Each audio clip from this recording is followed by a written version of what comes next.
भाभी, क्या बात है मेरे भाई? शायद क्या बंदर हम पर हंसा है कि हमारे लोगों के साथ क्या करना है।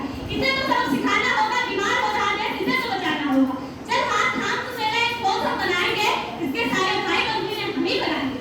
कोरोना तूफान आया कभी मची हसरत हाहाकार लगी, मौत का वह डर देखा हर ओर भयानक मंजर देखा। लोगों को एहसास हुआ या गेहूं चावल चीनी बर्गर पिज्जा का कोई गम रखते हैं, भारत के भोजन की आ रही है तो पानी भरते हैं। फिर तभी एक लहर उठी, हर तरफ बाजे डाली, स्वाद की महक उठी, वह भोजन अपना वापस आया। घर में करो स्वागत, उसका वही हमें बचाएगा, बीमारियों से ग्रेस है तो वही स्वस्थ बनाएगा। वर्ष 2023 को अंतर्राष्ट्रीय मिलेट्स ईयर घोषित किया गया है। मिलेट्स जिसे हम भारत में मोटे अनाज के रूप में जानते हैं, उसकी ब्रांडिंग के लिए उसे श्री अन्न का नाम दिया गया है, अर्थात मोटे अनाज को श्री अन्न के रूप में जाना जाता है। श्री अन्न भारत में समग्र विकास का एक माध्यम है जिसके कारण करीब जुड़ा है।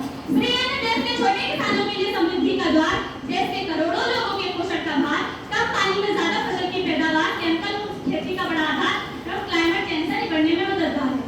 मोटा अनाज यानी श्री अन्न के उत्पादक क्षेत्र में राजस्थान, महाराष्ट्र, कर्नाटक, आंध्र प्रदेश, मध्य प्रदेश आदि प्रमुख राज्य हैं। भारत ने 17.6 मिलियन मीट्रिक टन मोटे अनाज का उत्पादन किया है। भारत मोटे अनाज के निर्यात में विश्व के 80 देशों में शामिल है। भारत विश्व के 139 देशों को मोटे अनाज का निर्यात कर रहा है।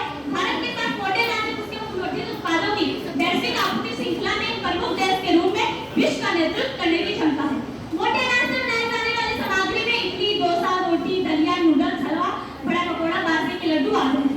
Brown rusted and wheat extract millet is the foreman of bonanza, high in protein, iron and calcium. Millet can substitute rice and wheat bran. Shri अन्न के अंतर्गत ज्वार, बाजरा, रागी, कुट्टू, कंगनी, चीना, सामा, कोदो आदि अनाज शामिल हैं। इन्हें सुपर फूड या मल्टीग्रेन भी कहा जाता है। इनके कई स्वास्थ्य लाभ होते हैं। ये सदियों से हमारे भोजन का अभिन्न अंग रहे हैं।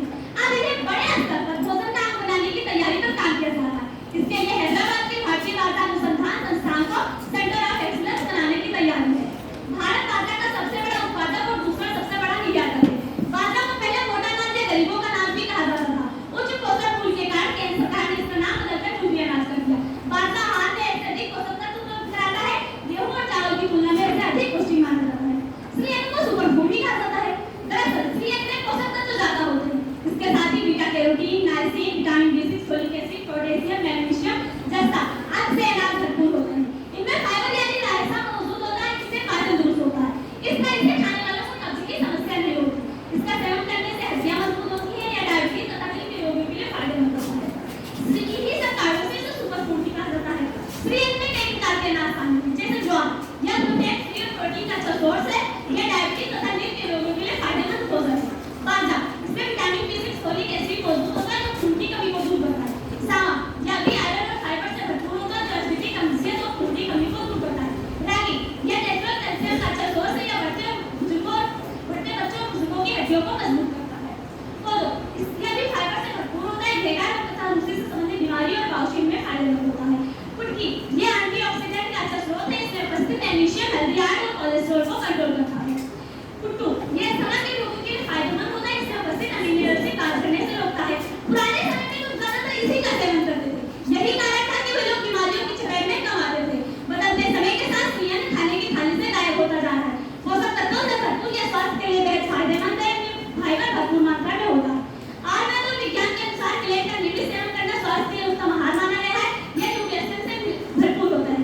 मिलेट पोषक तत्वों का पावर हाउस होता है। इन्हें खाने से शरीर के लिए आवश्यक सभी पोषक तत्व हमारे शरीर में नेचुरल तरीके से पहुंच जाते हैं। इसलिए हमें किसी विटामिन से मिनरल्स को दवा के रूप में लेने की आवश्यकता नहीं है। इतना ही नहीं, हमें जितनी मात्रा में इनकी आवश्यकता होती है हमारा शरीर उतनी मात्रा को शोषित कर लेता है और बाकी को मल के रूप में निकाल देता है। इस प्रकार से दवा खाने के साइड इफेक्ट से भी हम अपने आप को बचा सकते हैं और हमारे शरीर के प्रमुख अंग जैसे किडनी, लिवर और इम्यून सिस्टम अच्छे से कार्य करने लगते हैं। खाने वाले अनाज को मुख्यतः 3 भागों में बांटा गया है: पॉजिटिव अनाज, न्यूट्रल अनाज और नेगेटिव अनाज। इनमें से पॉजिटिव और न्यूट्रल अनाज को ही मिलेट या श्री अन्न कहा जाता है। परंतु इस तरह हम कह सकते हैं कि श्री अन्न एक मूलभूत पौष्टिक आहार है जाके भ्रांति है। परंतु हमारे समाज में इसकी क्या स्थिति है इसका कुछ पंक्ति आप सबके समक्ष प्रस्तुत करना चाहती हूँ। यह रागी हुई अभागी क्यों चावल की किस्मत जागी, तो स्वाद जल मानस में गेहूं के डर से भागी। ये होता है झगोरा है यह धान से लिखा बोला, पर यह भी हारा गेहूं से जिसका हाथ नहीं हो। जाने कितने थे अन्य हाँ एक दूसरे से प्रसन्न हाँ, जब आया दो समेटी का हो गए मगर सब अब कहाँ वो कोदो गुटकी है सादा की काया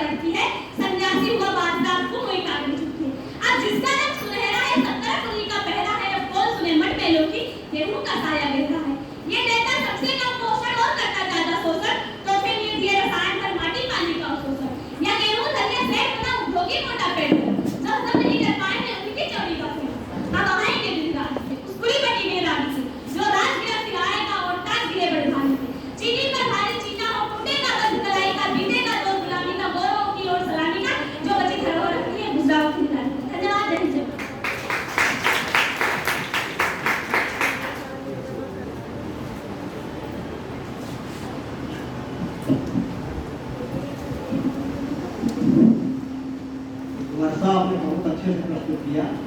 सभी अनाजों का तुलनात्मक आपने एक प्रकार से प्रस्तुतिकरण किया है। मैं ये जानना चाहता हूँ कि सबसे ज़्यादा कैल्शियम जितना आपने मतलब बताया है अनाज, सबसे ज़्यादा कैल्शियम किसमें पाया जाता है? रागी में।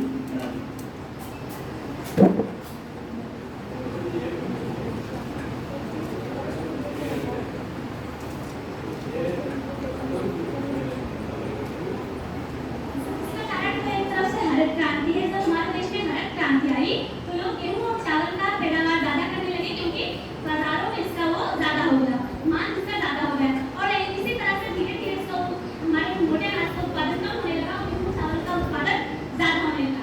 इस प्रकार से धीरे धीरे करके हमारा मोटा अनाज कम होता जा रहा है।